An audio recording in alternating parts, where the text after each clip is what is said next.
Salam bahagia Ibu dan Bapak guru hebat. Dalam penerapan disiplin positif restitusi, salah satu program yang dikembangkan adalah 5 posisi kontrol. 5 posisi kontrol dalam restitusi adalah proses perjalanan seorang pendidik agar dapat mengenali dirinya. Pada video kali ini, kita akan membahas tentang 5 posisi kontrol yang dikembangkan oleh Diane Gosson dan contoh penerapannya.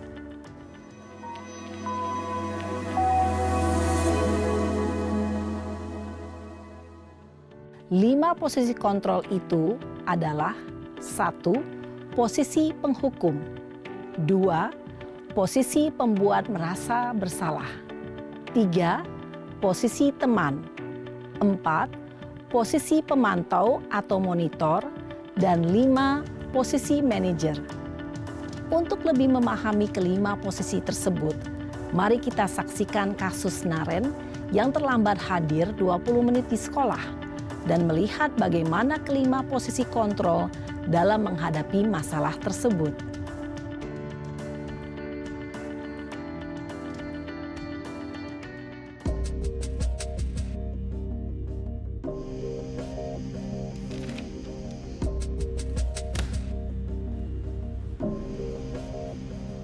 Naren!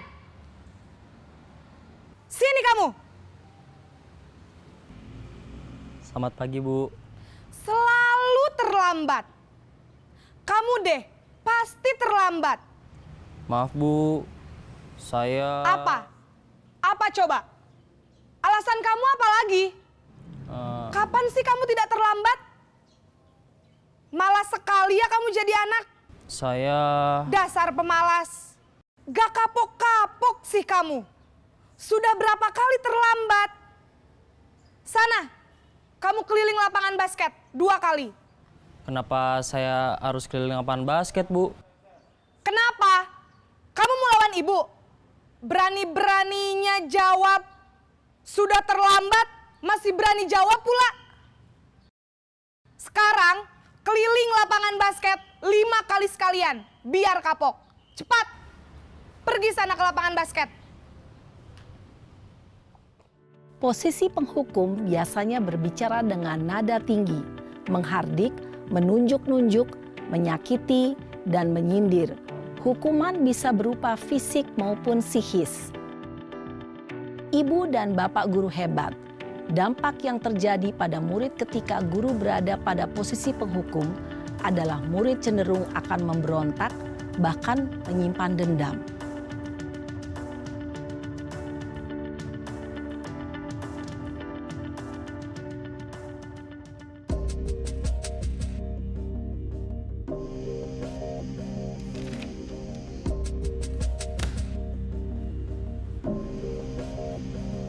Naren!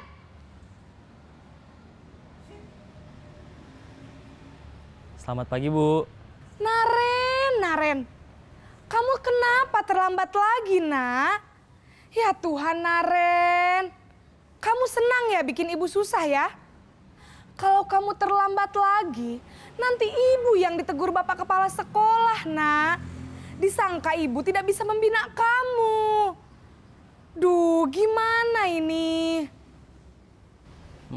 Maaf, Bu. Duh, Gusti Naren. Kamu suka ya kalau ibu ditegur Bapak Kepala Sekolah? Terus, sekarang ibu harus tulis apa ini di buku absen? Ini kamu sudah sering terlambat loh. Ibu harus apa coba? Maaf, Bu. Maaf sekali. Ya sudah, lain kali jangan bikin ibu susah lagi ya, nak ya. Ibu tidak akan kuat lagi kalau kamu begini terus. Bisa jantungan kalau ibu ditegur Bapak Kepala Sekolah. Sana cepat ke kelas. Maaf ya, Bu. Maaf sekali. Posisi pembuat rasa bersalah berbicara dengan nada tenang, cenderung lembut. Namun kata-kata yang diutarakan membuat murid merasa menjadi orang yang gagal. Memandang buruk dirinya sendiri, merasa tidak berharga, dan tidak sanggup membahagiakan orang lain. Ketika guru mengambil posisi pembuat rasa bersalah, murid akan menganggap dirinya yang bersalah dan ia akan menyimpan emosi negatif tersebut di dalam dirinya.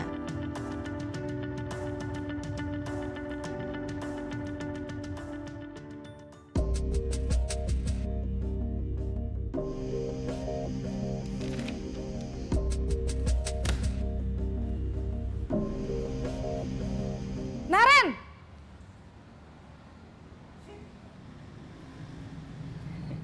Selamat pagi, Bu. Wah, sudah jam berapa ini, Nak? Terlambat lagi ya, sayang. Iya, Bu. Habis ibu saya lupa bangunkan saya, Bu. Kamu malah menyalahkan ibu kamu. Kamu bukannya anak yang larinya paling kenceng. Kok terlambat sih? Iya, Bu. Saya memang terlambat bangun tadi. Jadi, biarpun saya lari kencang, tetap gak kekejar, Bu. Ya sudah sana, nanti lain kali larinya lebih kenceng lagi ya. Biar gak terlambat lagi.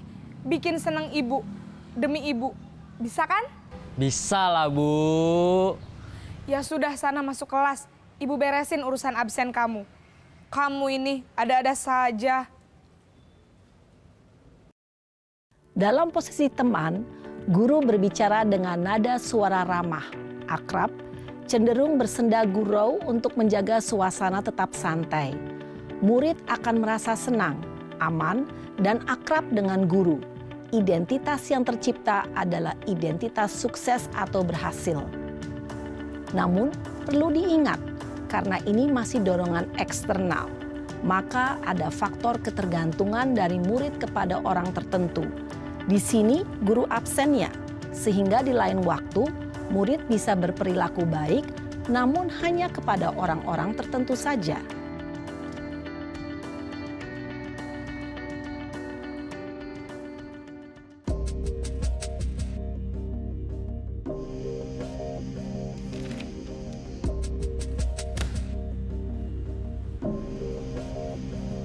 Naren!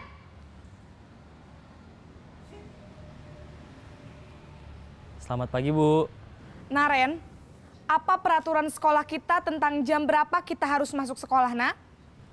Kita harus di sekolah jam 7, Bu. Iya, betul. Sekarang sudah jam 7.20. Naren sudah tahu konsekuensinya jika terlambat hadir. Paham, Bu. Saya harus tinggal kelas pas jam istirahat selama 20 menit. Iya, benar. Konsekuensinya demikian. Jadi nanti jam 9.30 pas istirahat, kamu harus tinggal di kelas, kerjakan tugas tambahan untuk ketertinggalan kamu, ya?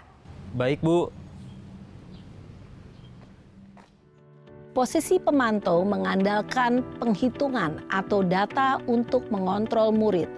Guru mengarahkan murid berdasarkan peraturan dan konsekuensi. Seorang pemantau menunjukkan bahasa tubuh dan ekspresi wajah yang datar dan cenderung formal.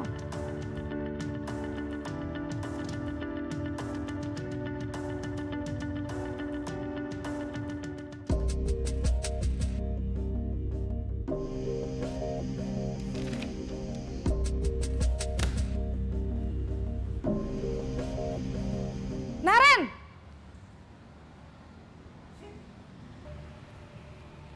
Selamat pagi, Bu. Selamat pagi, Naren. Maaf, Bu. Saya terlambat. Iya, sekolah masuknya jam 7, sekarang sudah jam 7.20. Jadi sekarang bagaimana ini, Naren? Maaf, Bu. Saya lupa setel alarm saya semalam. Baiklah, menurut kamu, keyakinan sekolah yang mana yang perlu kamu tingkatkan? Menghargai diri sendiri dan orang lain mungkin ya, Bu. Setuju. Jadi, apakah Naren meyakini prinsip saling menghormati tersebut? Iya, Bu. Saya meyakininya. Apakah Naren bersedia memperbaiki masalah keterlambatan ini? Bersedia, Bu. Bagaimana kamu akan perbaiki masalah keterlambatan ini? Saya akan coba untuk tidak lupa menyetel alarm saya, Bu. Baik, kalau Naren lupa menyetel alarm di rumah, ada orang yang kira-kira bisa bantu mengingatkan tidak? Ada, Bu. Kakak saya, Kak Ema. Ada lagi selain Kak Ema? Selain Kak Ema, ada ibu saya. Baik, jadi yang mengingatkan Naren adalah Kak Emma dan ibu kamu ya? Kira-kira akan mulai setel alarm kapan nih Naren? Setelah pulang sekolah, akan segera saya lakukan. Baik, jadi Naren akan setel alarm untuk bangun besok pagi dan akan diingatkan oleh kakak dan ibunda Naren ya. Ada lagi yang mungkin perlu dilakukan Naren? Agar tidak terlambat bangun lagi. Tidak ada, Bu. Baik Naren, terima kasih untuk kerjasama kamu. Sekarang kamu perlu kembali ke kelas untuk belajar. Baik, Bu. Terima kasih. Posisi manajer adalah posisi kontrol yang disarankan untuk membimbing murid memiliki sikap disiplin yang positif, yaitu murid yang mandiri, bertanggung jawab, dan dapat memecahkan masalah. Tujuan dari posisi ini adalah agar murid dapat berefleksi atas tindakannya. Guru akan dengan tulus memberikan pertanyaan-pertanyaan bermakna, sehingga membuat murid dapat belajar dari kesalahannya dan mencari sebuah solusi untuk menyelesaikannya. Ibu dan bapak guru hebat, setelah mengamati adegan kelima posisi kontrol tadi, kira-kira posisi mana yang paling ideal? Posisi mana yang dapat menunjang motivasi intrinsik murid? Ya, tentu posisi manajer. Posisi ini memang posisi ideal yang ingin dituju setiap pendidik. Pada posisi inilah, guru dapat menerapkan disiplin positif yang berpihak pada murid, yang memerdekakan murid. Perjalanan seorang pendidik tentunya tidak mudah untuk sampai pada posisi seorang manajer. Namun, tujuan kita pasti, yaitu menciptakan murid-murid yang mandiri, merdeka, dan bertanggung jawab. Semoga penggambaran 5 posisi kontrol yang telah diperlihatkan ini dapat menjadi ajang refleksi bagi kita semua, agar dapat terus mengasah dan menerapkan disiplin positif yang memerdekakan murid. Mari terus berlatih dan bersemangat. Selamat menerapkan. Salam dan bahagia, Ibu dan Bapak Guru hebat.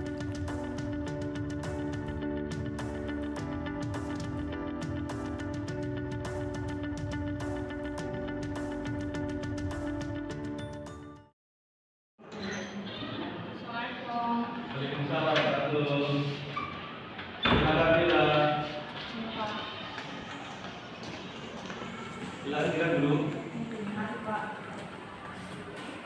Baik, saya tahu kenapa Bapak panggil ke ruang guru?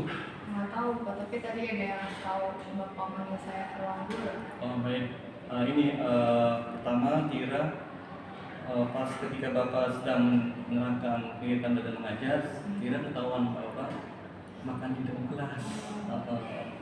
Nah, kalau makan di dalam kelas kan itu tidak boleh. Ya Pak, maaf Pak. Baik, kenapa Tira makan di dalam kelas?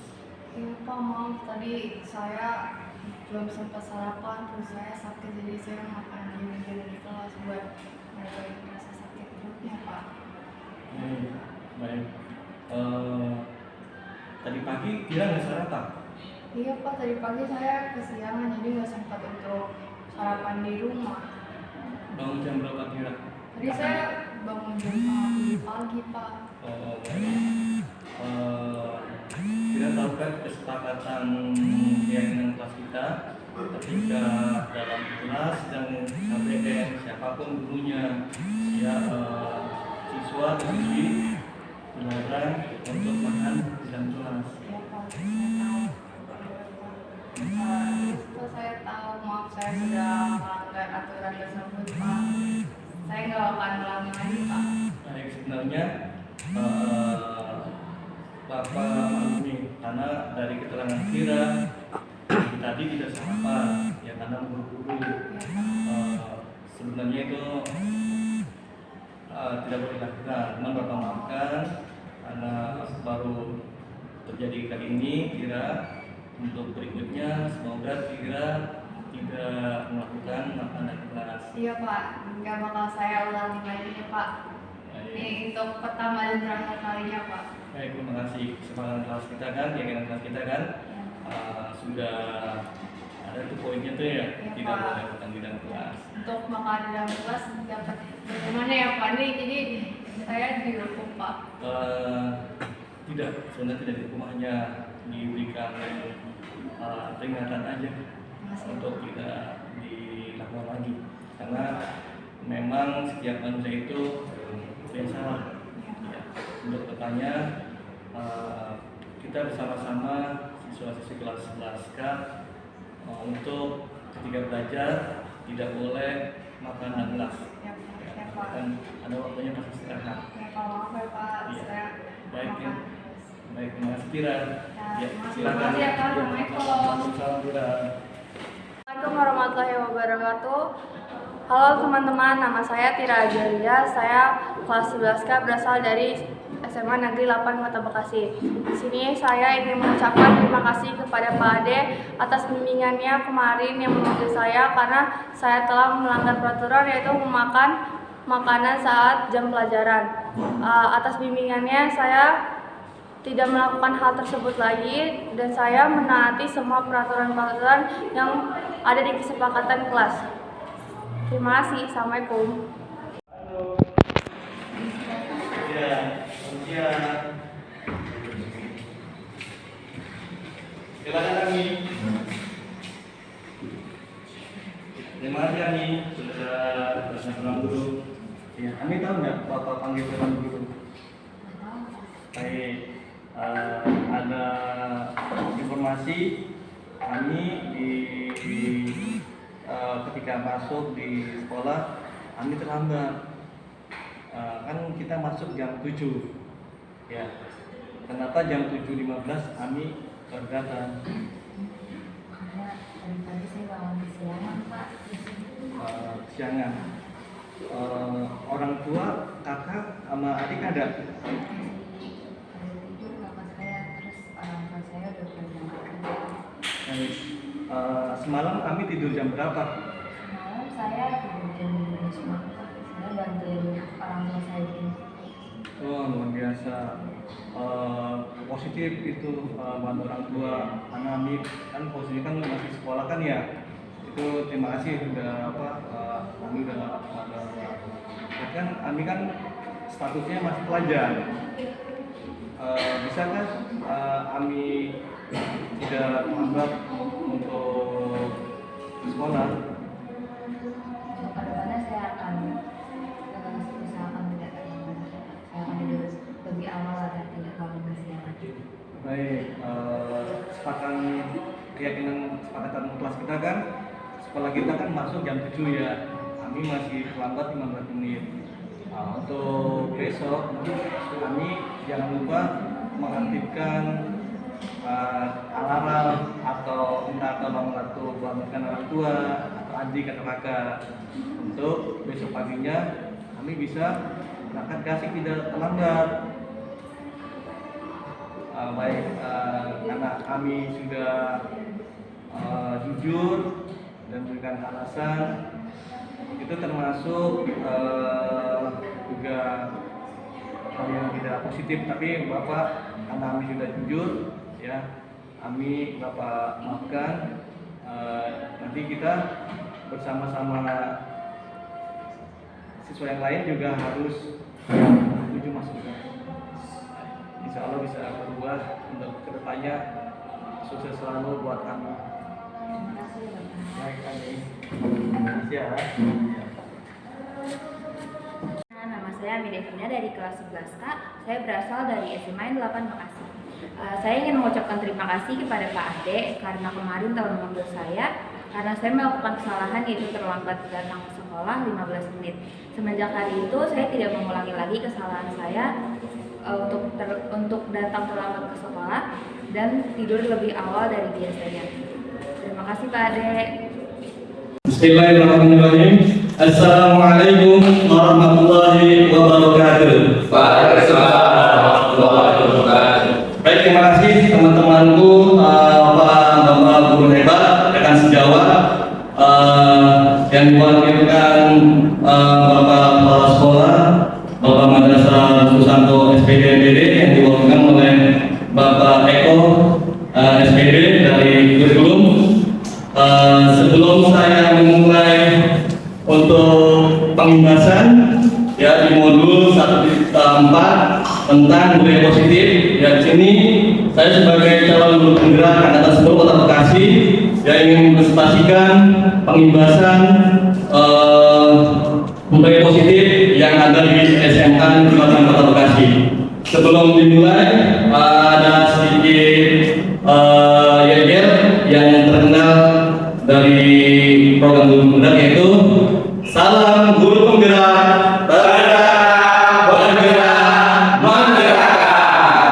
Baik, terima kasih teman-teman guru-guru hebat, rekan sejawat. Sebelum saya mulai presentasi, ada sedikit pantun. Padi-padi boleh terasi, saat makan jangan berisik. Saya di sini ingin mempresentasikan, semoga seru dan asyik. Baik, terima kasih. Ya, awal yang pertama PPT-nya ya salam dan bahagia. Assalamualaikum warahmatullahi wabarakatuh. Baik, yang berikutnya,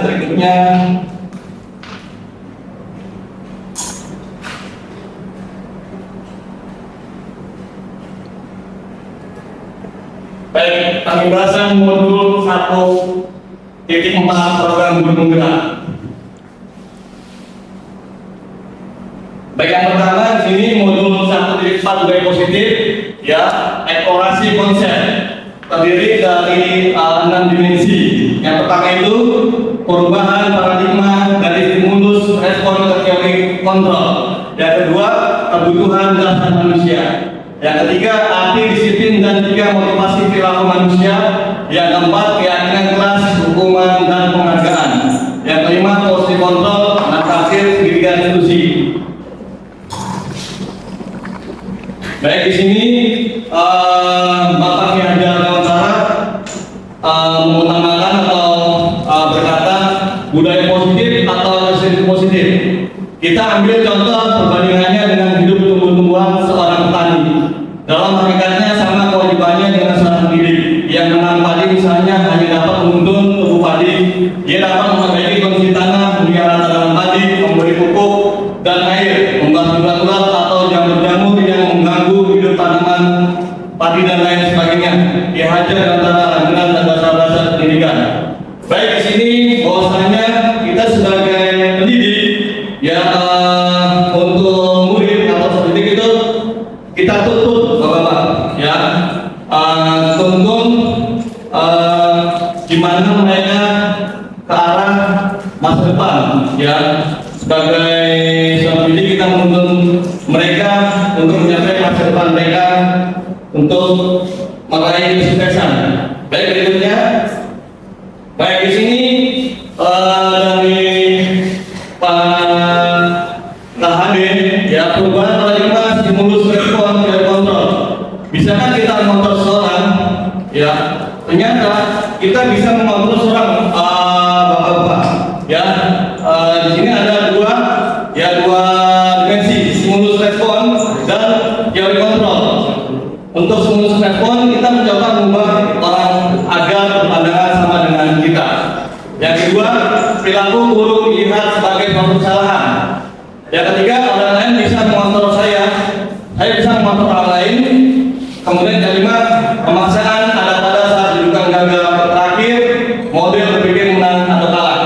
Dalam teori kontrol, ya, kita berusaha memahami pandangan orang lain tentang dunia. Dan kita untuk pandangan orang lain, ya, tentang dunia, kita bisa memberikan teori kontrol. Kemudian berikutnya, semua perilaku memiliki tujuan. Yang ketiga, hanya Anda yang bisa mengontrol diri Anda. Yang keempat, Anda tidak dapat mengontrol orang lain. Yang kelima, kolaborasi dan konsensus ciptakan dengan yang baru. Terakhir, model berpikir menang-menang. Ya, ini dalam paradigma stimulus respon atau teori kontrol. Slide berikutnya. Oke. Makna disiplin. Ya, disiplin berasal dari bahasa Latin, disiplina, ya, artinya belajar. Ya, makna asal dari kata ini berkonotasi dengan disiplin diri dari murid-murid Sokrates dan Plato yang kita kenal kedua orang ini ya dari negara, kalau nggak salah Yunani ya Yunani. Yang kedua, disiplin diri membuat orang menggali potensinya menuju sebuah tujuan apa yang dia hargai. Ya, makna disiplin yang kedua. Makna disiplin yang ketiga, namun dalam budaya kita, makna kata disiplin telah berubah menjadi sesuatu yang dilakukan seorang pada orang lain untuk mendapatkan kepuasan. Yang keempat, makna disiplin kecenderungan umum adalah menghubungkan kata disiplin dengan ketidaknyamanan, bukan dengan apa yang kita hargai atau mencapai suatu tujuan mulia. Ya, ini diantara 4 makna disiplin. Kemudian berikutnya, di slide berikutnya, ya masuk kita teori motivasi perilaku manusia. Ya, manusia itu punya perilaku, Bapak Guru hebat. Ya, diantaranya ini ada 3 dimensi teori motivasi. Yang pertama itu untuk menghindari ketidaknyamanan atau hubungan apa yang akan terjadi apabila saya tidak melakukannya. Ya, ini masukkan motivasi eksternal dari luar. Ya, dari luar itu untuk menghindari ketidaknyamanan hubungan. Kemudian motivasi eksternal yang kedua untuk mendapatkan imbalan, ya imbalan dari jasa dari orang lain atau institusi apa yang akan saya dapatkan apabila saya melakukannya. Ya, ini dilihat dari motivasi eksternal, ya dari imbalan. Ya, ternyata memang kita bekerja itu tergantung dari niatnya masing-masing. Ya, dengan ikhlas atau tidak. Yang ketiga, untuk menghargai diri sendiri, menjadi insan sesuai harapan kita. Ya, ini motivasi tentang yang mungkin tujuan kita bersama ya, yang tujuannya disiplin positif. Saya akan menjadi orang yang seperti apa bila saya melakukannya. Ya, ini motivasi internal yang ada dalam diri kita masing-masing. Ya, tujuannya untuk disiplin positif. Kemudian slide berikutnya, kata mereka menurut Ki Hajar Dewantara, mereka itu artinya tidak hanya lepas dari perintah, akan tetapi juga cakap. Ya, cakap ini meliputi intelijensia atau pikiran, kemampuan mengontrol diri, ya, buat memerintah diri sendiri. Ya, ini merdeka menurut Ki Hajar Dewantara. Memang kita di kurikulum merdeka ini kita protokolnya ke KHD. Ya, KHD diambil kurikulum merdeka kita ya oleh negara kita dari KHD. Kemudian berikutnya, nah di sini ya ada dimensi budaya positif. Yang pertama itu lingkungan positif, keyakinan kelas, terakhir peraturan kelas. Ya, ini semoga SMA Negeri 8 Kota Bekasi ya bisa minimal dari diri sendiri dulu ya sebelum kita ke orang lain. Apalagi kita sebagai pendidik ya harus ada pada diri kita budaya positif ya, karena kalau tidak dari diri sendiri ya kita tidak bisa orang lain. Ya, ini ada 3 dimensi budaya positif, lingkungan positif, keyakinan kelas, dan peraturan kelas. Apa itu ketiga dimensi? Nanti akan dibahas di slide berikutnya.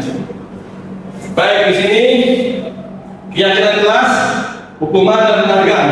Yang kita ketahui ya, mungkin baru seperti saya juga baru sebelum saya masuk pendidikan guru gerak ya, kalau ada sesuatu pendidikan salah yang saya kira hanya hukuman, ternyata tidak ada ya, ternyata tidak hanya hukuman dibagi-bagi ya, nanti akan dibahas ke yang berikutnya. Di sini ada keyakinan kelas yang mungkin yang kita ketahui sebelum kita mengajar, kita memberikan pada siswa kita ya, awal-awal kita mau memulai kegiatan pembelajaran, apalagi biasanya di tahun-tahun pelajaran baru yang membuat keyakinan kelas. Ya, itu penting keyakinan kelas itu dengan siswa-siswi yang kita ajar, penting kita buat keyakinan kelas agar nanti mereka apabila mereka tidak menjalani keyakinan kelas, ya mereka akan ada sanksi. Ya, nah, nanti sanksi itu ada beberapa tingkatan. Baik, berikutnya mengapa tidak peraturan saja? Ya, kok bukan peraturan aja? Kok juga ada keyakinan kelas, hukuman dan penghargaan? Ya, mengapa harus keyakinan kelas? Ya, ini jawabannya. Pertama, ya ini termasuk juga mungkin pematih kita ya, pematih kita. Mengapa kita memiliki peraturan harus menggunakan helm bila mengendarai dan berdua? Ada yang tahu Bapak Hebat? Bukan peraturan tapi kok keyakinan ya peraturan itu mengapa kita melakukan di samping kita agar menjaga kepala sehat aman, apa yang paling utama? Dalam negara kita kan wajib sesuai dengan peraturan kepolisian kita menggunakan helm. Ya, itu dari diri kita. Selain untuk pengaman kepala kita agar kita jadi kecelakaan, kepala kita aman. Ya, oke, jawabannya ternyata bukan hanya kita mematuhi peraturan saja, tetapi ada yang paling utama, yaitu ya karena memang kalau tidak kita yang sadar dengan peraturan, ya kita tidak bisa memberikan pengertian ke orang lain. Ya, selain kita mematuhi peraturan, ya kita kesadaran diri. Ya karena peraturan itu dibuat untuk menjaga, mengatur, ya mengatur biar lalu lintas tertib, ya tidak asal-asalan, tidak semaunya sendiri. Ya ada peraturan, ya ada penghargaan juga ya dari orang yang menjalani peraturan itu dengan baik. Kemudian mengapa kita memiliki peraturan 3M? Yang waktu kita COVID menggunakan masker, cuci tangan dan jaga jarak 1 meter atau 5 meter. Ada yang tahu kenapa? Bapak Hebat, mengapa ketika memiliki peraturan 3M ketika adanya COVID?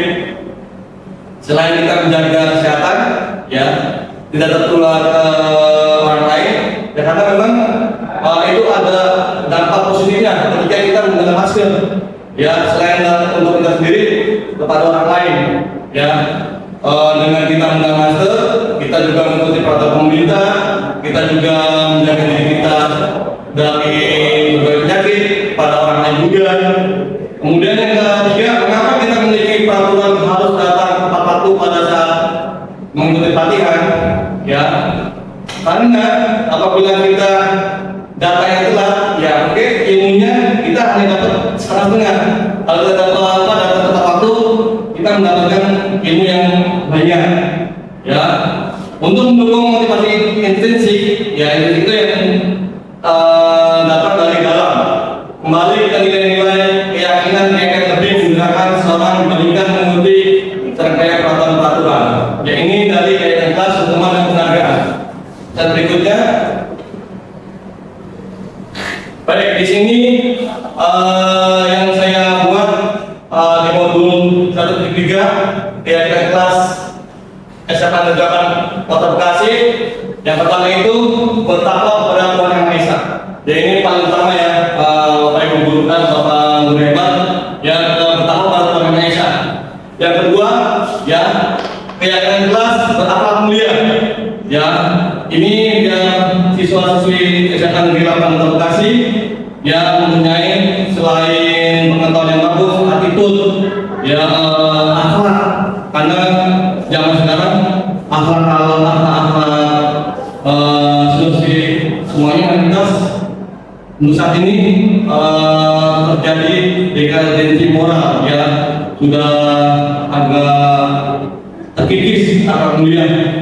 Hanya beberapa ya yang masih diberikan Allah istiqomah mempunyai akhlak mulia. Berikutnya bergotong royong. Ya, kan kelas di kelas mandiri yang saya buat bergotong royong, kemudian berkolaborasi atau berkebinekaan global. Ya, ini masuk juga di dimensi P5 ya, yang P5 itu ada 6 dimensi. Kemudian benar kritis, untuk keyakinan kelas di SMA Negeri 8 Bekasi, kemudian bertanggung jawab, kemudian berdisiplin, sopan santun, mandiri kreatif, dan jujur. Ya ini saya masukkan juga ke 6 dimensi ya P5 itu. Ya. Oke, berikutnya. Oke, di sini kegiatan pendalaman keyakinan kelas dibuat sebuah tabel T dan Y. Ya, tabel T dan Y. Tabel Y ini terdengar, terlihat, berperilaku. Ya, ini masuk ke bekerja. Kemudian di bawahnya yang masih sama terdengar, terlihat, berpikir, berperilaku. Ya, di kotak sebelah kiri, hormat. Kami meyakini bahwa sangat penting untuk menghormati semua orang dan barang milik orang lain. Ya, kita harus menghormati milik orang lain, jangan dibanggakan apa yang diambil. Ya, ini sesuai dengan norma agama juga. Kemudian bekerja, kami meyakini bahwa sangat penting untuk mengerjakan segala pekerjaan atau mengikuti kegiatan yang telah ditugaskan. Ya, kita sebagai pendidik, ya kita mengutamakan pekerjaan kita. Ya, tidak boleh kita melanggar atau tidak menjalankan memang fungsi kita. Kemudian terakhir, diterima dan dimiliki. Kami meyakini bahwa sangat penting untuk merasa diterima pada suatu kelompok dan saling peduli satu dengan orang lain. Kemudian diagram yang T, ya hormat, bekerja, diterima dan dimiliki. Ya agak beda ya Bapak hebat, ya bentuk tabelnya. Baik, ke selanjutnya. Oke, di sini ada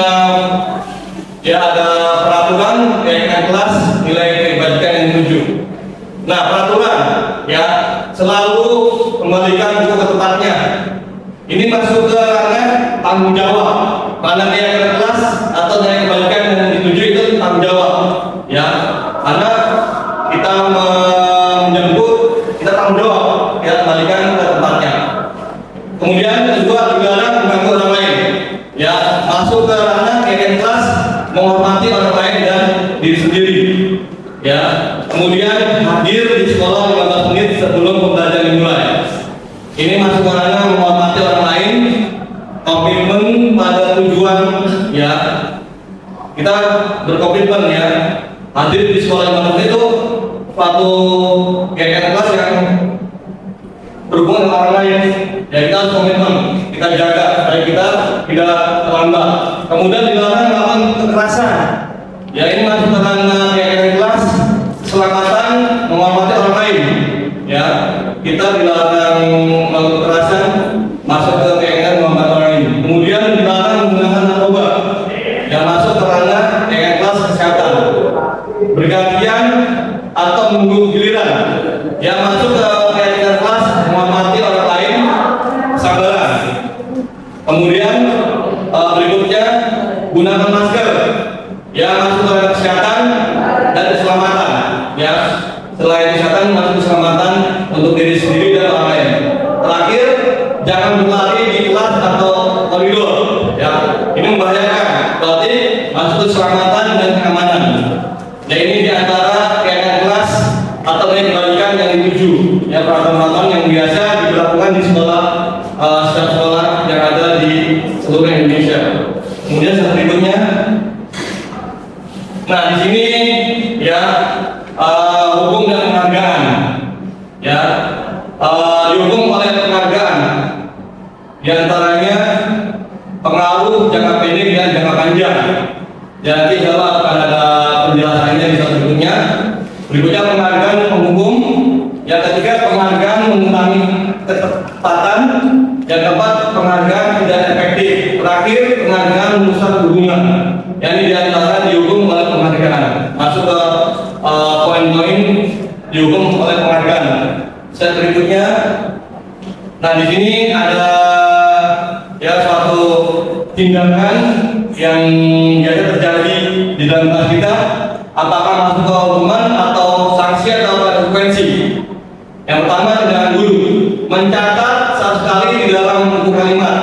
Saya tidak akan terlambat lagi karena lambat sekolah. Ini masih ada ya Bapak guru hebat ya, ketika siswa melakukan satu kesalahan, satu yang dia perbuat, kesalahan yang dia perbuat, masih ada mencatat satu kali ya. Saya tidak akan terlambat lagi, terlambat ke sekolah dan lain-lain. Ini masuk ke ranah hukuman ya, bukan sanksi ya, karena di sini siswa melakukan kesalahan masuk ke hukuman ya, bukan sanksi. Kemudian yang berikutnya nomor 2, lari mengelilingi lapangan basket 2 kali karena terlambat hadir di sekolah. Ya ini sebenarnya nggak boleh juga Bapak Ibu, mohon maaf Bapak guru hebat, kita nggak boleh memberikan satu hukuman ya, mengelilingi basket 2 kali ya, tapi ini masuk ke ranah hukuman. Berikutnya murid diminta untuk push up ya 15 kali karena tidak menggunakan basket di sekolah ya. Ini masuk ke ranah hukuman, di mana ya siswa atau murid mungkin melakukan kesalahan ya, biasanya dilakukan oleh guru olahraga ya. Tapi ada juga selain guru olahraga yang melakukan hukuman push up. Kemudian yang nomor 4, menggantikan kertas tugas teman yang telah dicoret. Ini masuk ke ranah sanksi ya, bukan hukuman. Karena kalau hukuman ya membuat seseorang itu melakukan kesalahan. Ya kalau sanksi hanya berupa mungkin bisa teguran ya, atau mungkin yang bersifat administrasi. Dan kemudian membersihkan tumpahan air di meja tulis karena tersenggol pada saat belajar. Ini masuk ke ranah sanksi atau konsekuensi, bisa ke sanksi, bisa ke konsekuensi. Berikutnya, murid disuruh untuk menggunakan atau mengenakan sepatu seadanya di sekolah karena tidak menggunakan sepatu hitam. Nah ini masuk ke hukuman. Ya biasanya keyakinan kelas atau suatu peraturan atau tertib sekolah, ketika siswa atau murid tidak menggunakan atau menjalani peraturan dapat hukuman, ya bukan sanksi. Kemudian terakhir, lari mengelilingi lapangan basket 2 kali karena terlambat. Hampir sama ya di nomor 2, menit untuk pelajaran PJOK. Jadi masuk ke ranah sanksi. Ya, di sini ada perbedaan Bapak guru hebat. Yang nomor 2, lari mengelilingi lapangan basket 2 kali karena terlambat hadir di sekolah. Yang terakhir, lari mengelilingi lapangan basket 2 kali karena terlambat 10 menit untuk pelajaran PJOK. Karena kalau di bawah itu ya terfokus ke khusus ke mapel PJOK. Ya kalau di atas tidak ada keterangan ya, umum. Ya, lalu mengelilingi lapangan basket 2 kali karena terlambat hadir di sekolah. Mungkin ini ke ranah BK ya, atau guru piket. Kalau yang terakhir ke ranah guru mapel PJOK ya, berupa sanksi atau konsekuensi. Mungkin tergantung dari kebijakan Bapak Ibu gurunya ya, bisa masuk ke ranah hukuman, bisa ranah sanksi atau konsekuensi. Baik, berikutnya. Oke, di sini ada yang tadi kita bahas hukuman, sanksi, konsekuensi. Apa sih perbedaan dari ketiga itu? Ya ternyata di antara ketiga nama hukuman, sanksi, dan konsekuensi itu ada perbedaannya. Ya, kalau hukum itu sesuatu yang meyakinkan, ya harus terjadi. Ya namanya hukuman berarti orang itu dicederai dengan sesuatu menyakitkan. Beda dengan sanksi atau konsekuensi yang masih ada rasa hormat lah, menghargai. Tapi kalau hukuman yaitu mencederai ya hatinya. Wah saya dihukum dan saya salah. Ya meskipun beda-beda tipis, tapi kalau hukuman itu sudah agak negatif dibandingkan dengan sanksi atau konsekuensi. Kemudian yang kedua ya, membuat anak sakit fisik maupun hati. Ya kan, kalau bukan biasanya kita sendiri kita terjatuh kesalahan ya atau soal yang kita langgar, kita dihukumi, tapi sakit ya, artinya langsung mencederai ya, bisa ke fisik atau hati ya, yang mungkin jangka waktunya bisa lama ya. Lebih baik sakit gigi daripada sakit hati ya. Ibarat kita seorang atau ya benda itu dipukul dengan selalu ke paku, kita cabut ya, meninggalkan bekas. Begitu juga hukuman. Ketika kita dapat hukuman, ya jangka waktunya akan lama ya.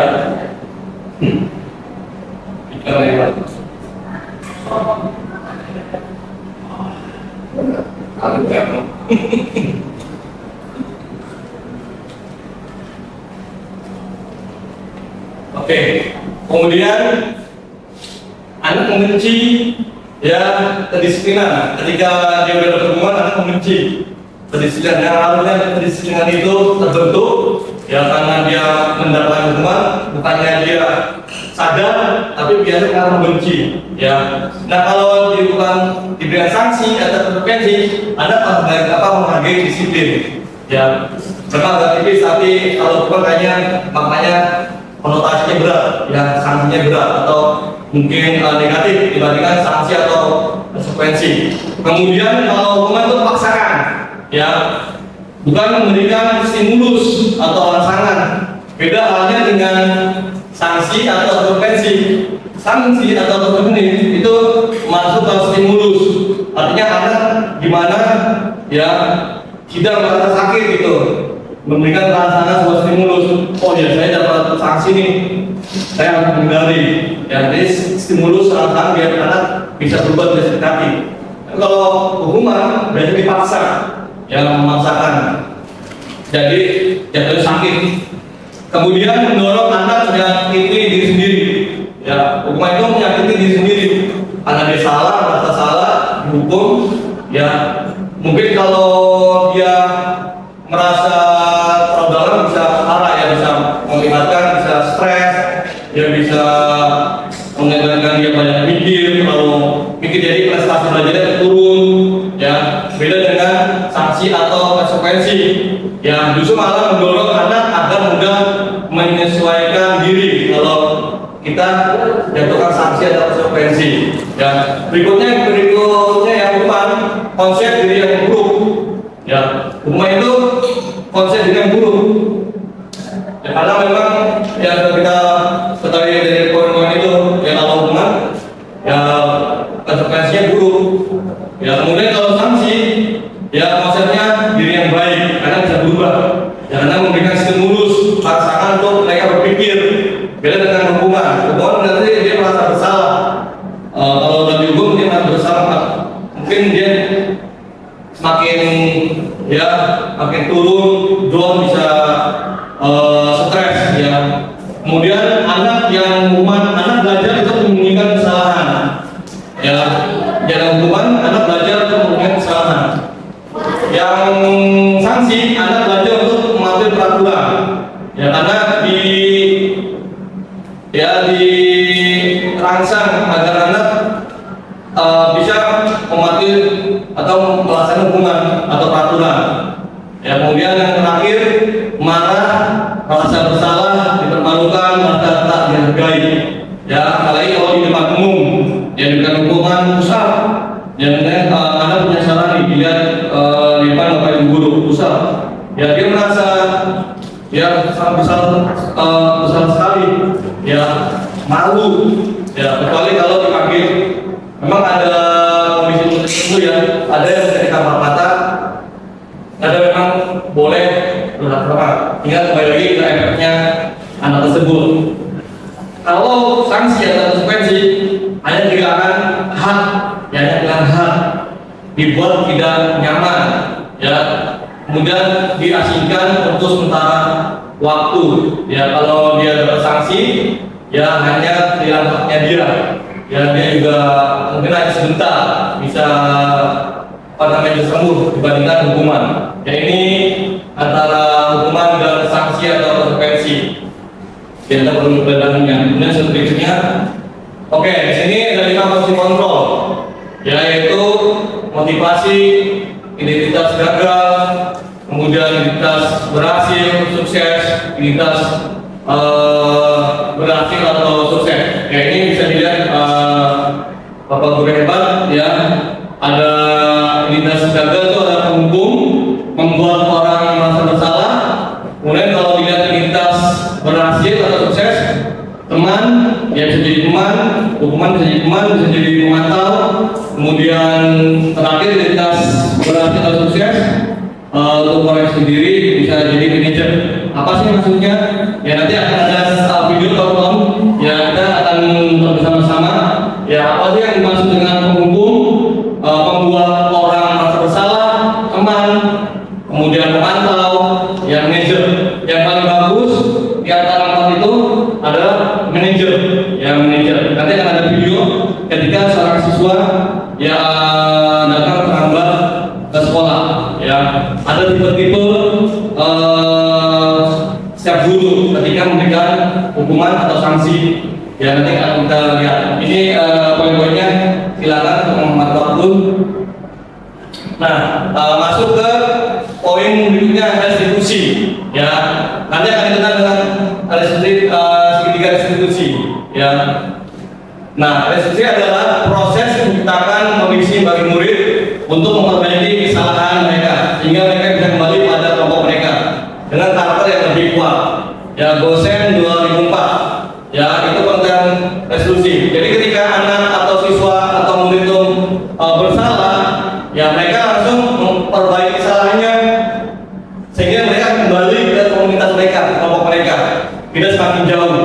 Ya, nanti akan ada 3, namanya segitiga restitusi. Gimana cara seorang murid atau siswa itu ketika dia bersalah, dia bisa kembali ke kelompoknya masing-masing, bukan tambah jauh, bukan tambah stres atau mungkin depresi. Ya, ini tugas kita sebagai pendidik, ya harus menetapkan sesuatu ke siswa kita. Oke, berikutnya. Nah, ini 9 ciri-ciri restitusi. Ya, 9 ciri-ciri restitusi. Apa saja? Bapak Guru hebat, yaitu bukan untuk menebus kesalahan, ya, namun untuk belajar dari kesalahan. Ya, maksudnya di sini, ketika seseorang atau siswa kita melakukan kesalahan, mereka belajar, tidak menyalahkan diri mereka sendiri, justru malah belajar, mengambil pelajaran.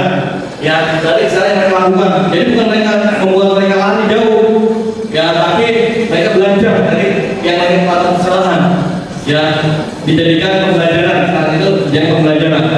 Yang kedua, memperbaiki hubungan. Apa hubungan? Ya, gimana caranya kita murid ya salah, tapi kita sebagai pendidik guru malah hubungannya harus diperbaiki. Ya, ini ada langkah-langkahnya, Pak Guru hebat. Yang ketiga, tawaran, ya bukan paksaan. Ya, dimana ketika murid melakukan kesalahan, ya tawar, ya artinya kamu melakukan kesalahan ini, melakukan ketika dengan kelas kamu salah ini, kamu mau dijadikan saksi apa, mau dijadikan saksi apa, ya kegunaannya, fokusnya, ya kita melakukan tahun itu agar mereka bisa memperbaiki diri, ya. Kemudian berikutnya, restitusi menuntut untuk melihat ke dalam diri, ya dalam diri murid dan guru. Yang kelima, restitusi mencari kebutuhan dasar yang mendasari tindakan. Apa sih kebutuhan dasar murid kita? Ya mungkin ketika dia punya salah, ya ketika dalam kelas KBM dia makan, mungkin di pagi nggak sarapan, nggak punya duit gitu ya. Jadi kita bisa mungkin kebutuhan dasar murid kita biar mengetahui. Yang keenam, restitusi diri adalah cara yang paling baik. Ya, ketujuh, restitusi fokus pada solusi. Kedelapan, restitusi fokus pada karakter bukan tindakan.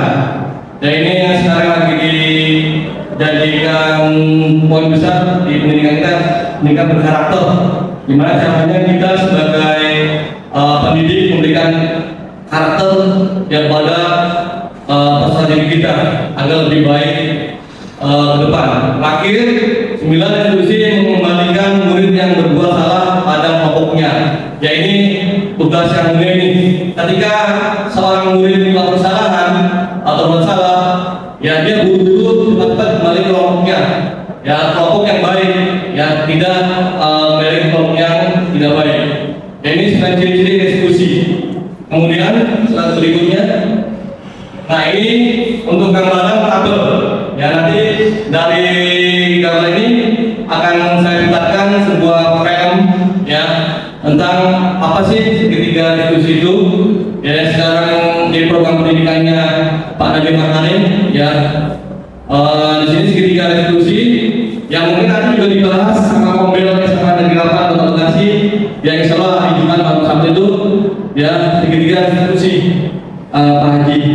Insya Allah dari Kombel 8 di malam Sabtu itu akan ada pembahasan segitiga institusi. Ini yang gambaran mungkin nanti dikupas tuntas di Kombel SMA 8. Di sini segitiga institusi validasi tindakan yang salah, kemudian stabilitas identitas, kemudian menanyakan keyakinan. Apa sih dari ketiga ini? Ya, juga ada kamu tentu punya alasan mengapa melakukan itu. Adakah cara yang baik yang baik untuk mendapatkan apa yang kamu butuhkan, menilai apa yang telah disepakati. Ya itu akan ada di penjelasan di video. Baik, kita tonton video. Saya sudah terakhir di video. Kita tonton videonya.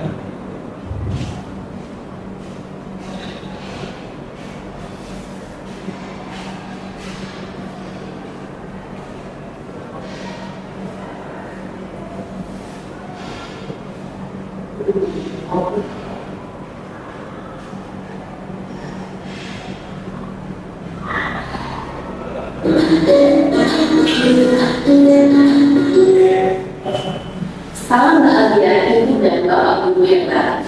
Dalam penerapan disiplin positif restitusi, salah satu program yang dikembangkan adalah 5 posisi kontrol.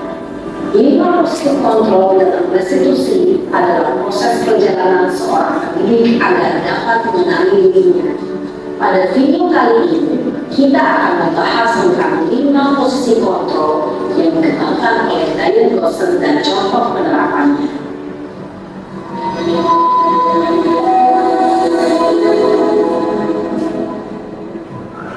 5 posisi kontrol itu adalah 1.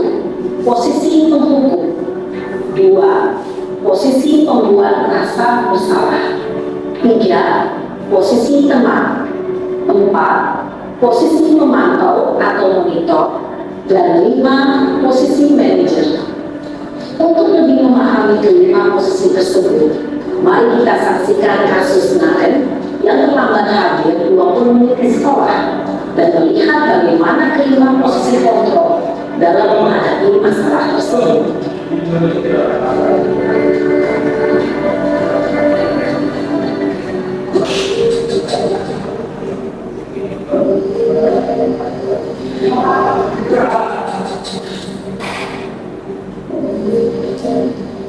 Naren!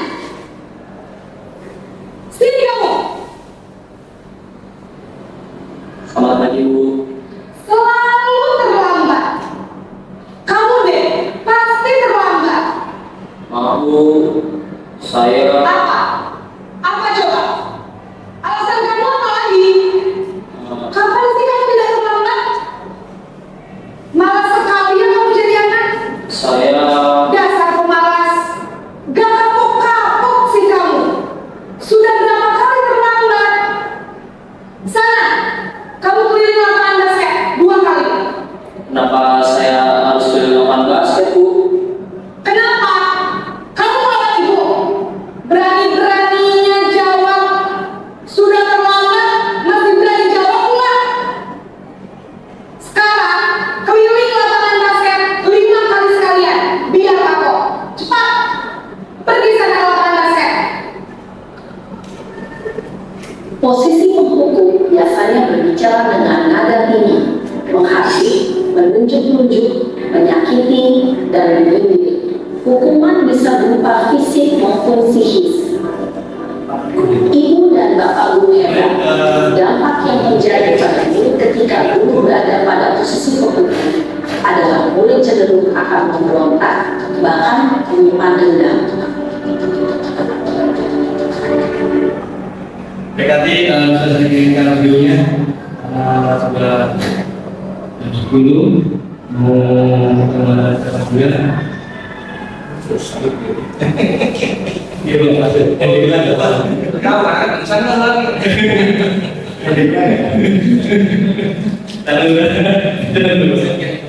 Bisa dilihat nanti, bisa saya kirimin videonya.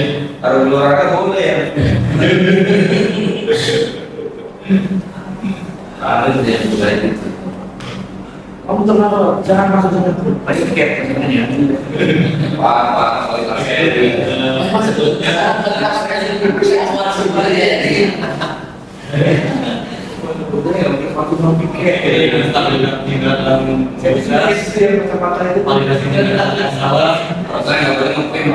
bukan ada sama saya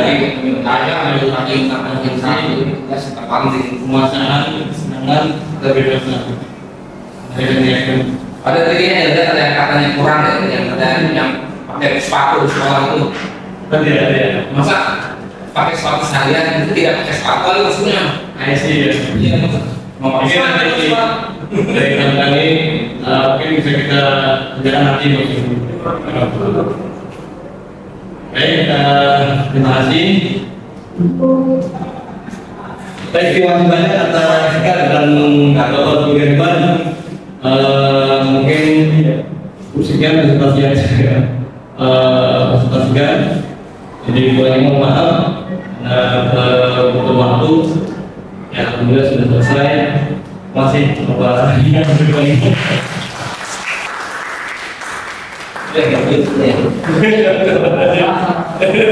kalau kurikulum Pak.